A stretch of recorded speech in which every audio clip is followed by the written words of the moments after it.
آپ ہر مذہب میں مختلف اصطلاحات دیکھتے ہیں. مثال کے طور پہ اگر آپ شیخ پڑھیں اور کوئی آپ حنبلی کتاب پڑھ رہے ہیں اور وہاں کہیں شیخ لکھا ہوا ہے تو اس کا مطلب ہے کہ یہ ابن قدامہ رحمۃ اللہ علیہ ہیں.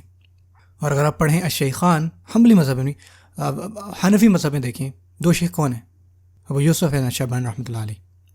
لیکن اگر آپ شیخان کہیں دو شیخ حنبلی مذہب میں تو آپ کہتے ہیں ابن قدامہ اور مجد الدین ابن تیمیہ، ان کے جو گرینڈ فادر تھے. اور اگر آپ کوئی کتاب پڑھیں جس کے اوپر لکھا ہو السلف، جو سلف الصالحین تھے ہمارے، تو اس طرح ہر فقہ کی کتاب میں مختلف اصطلاحات ملیں گے آپ کو. ٹھیک ہے نا، آپ کو دیکھنا پڑے گا اس رائٹر کا مذہب کیا تھا. یعنی اگر آپ القاضی پڑھیں، القاضی حنفی مذہب میں، تو اس کا مطلب ہوگا ابو یوسف رحمۃ اللہ علیہ، اور حنبلی میں یہ ابو یعلا ہوں گے رحمۃ اللہ علیہ. اور یہ ٹرمینالوجیز، اصطلاحات بڑی پڑیں گی عثمان اللہ، اور ہمیں یہ سب کی ساروں کی یاد کرنی پڑتی تھی. مثال کے طور پہ اگر ہم اصول پڑھیں حنبلی پرسپیکٹو سے، یہ سب کچھ یاد کرنا پڑتا تھا.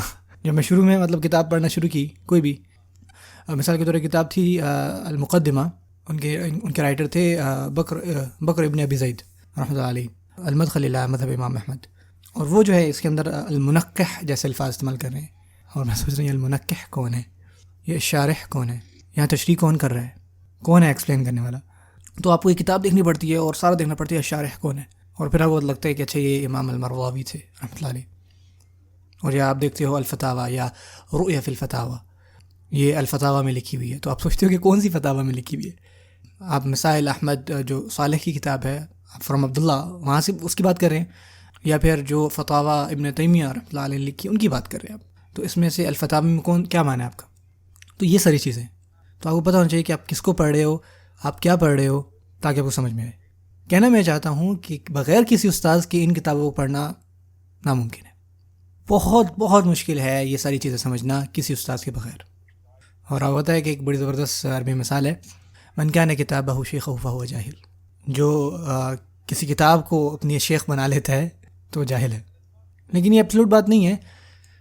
لیکن آپ کو بہت سارے ایسے لوگ ملتے ہیں جنہوں نے کتابوں سے بہت سیکھا، بہت سارا ان کے پاس علم آیا کتابوں کو پڑھنے سے، اور ان کا زیادہ انٹریکشن نہیں تھا ٹیچرس کے ساتھ.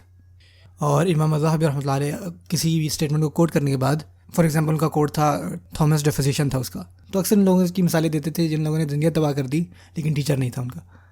اور یہ صرف اہل العلم تک بات نہیں ہے. انہوں نے کہا کہ یہ ہر سائنس میں جو ہے یہ سچ حقیقت ہے ایک. اور وہ تھامس جو فزیشین ہے ان کی بات کرتے تھے، بہت مشہور ڈاکٹر تھا وہ، طبیب جی صاحب کے، لیکن اصل میں اس کا نام تھا ابن رضوان. آپ دیکھتے ہیں ابن سینا اور ابن رشدی آپ نے نام سنے ہوئے ہیں، اور ان کے گریک ورژنز بھی آپ نے سنے ہوئے ہیں، اور ان کے اصل میں عربک نام جو ہیں وہ یہ ہیں. سو انہوں نے کہا کہ یہ جو شخص تھا اس کو بہت اچھا ڈاکٹر مانا جاتا، بہت اچھا طبیب تھا وہ. اور انہوں نے یہ الفاظ استعمال کیا کہ ان کا کوئی شیخ نہیں تھا میڈیسن میں، اس نے خود سب کچھ سیکھا. اور انہوں نے کہا کہ اس کے نتیجے میں اس نے پڑھا ایک دفعہ حبۃ السودا کے بارے میں، بلیک سیڈ جسے آپ کلونجی بھی کہتے ہیں. اور جب اس نے پڑھا تو اس کو لگا کہ یہ حبہ نہیں بلکہ لکھا ہوا حیۃ السودا، کالا ناغ، بلیک مامبا بولتے ہیں اس کو. یہ میں کسی اسپورٹس مین کا نام نہیں لے رہا، ایکچوئل بلیک مامبا جو ہے. تو اس نے حبۃ السودا کو حیۃ السودا پڑھا. سو وہ گیا اور اس نے واقعی میں بلیک مامبا کو تلاش کیا، اور اس نے ڈنگ مارا اور وہ مر گیا. تو انہوں نے کہا کہ یہی ہوتا ہے جب آپ کے پاس کوئی ٹیچر نہ ہو جو آپ کو سکھائے، حتیٰ کہ آپ ڈاکٹر بھی کیوں نہ ہو تو آپ خود کو تکلیف دے دیں گے. سوچیں آپ نے میڈیسن پڑھنا ہو کسی پروفیسر کے بغیر تو یہ ہوگا.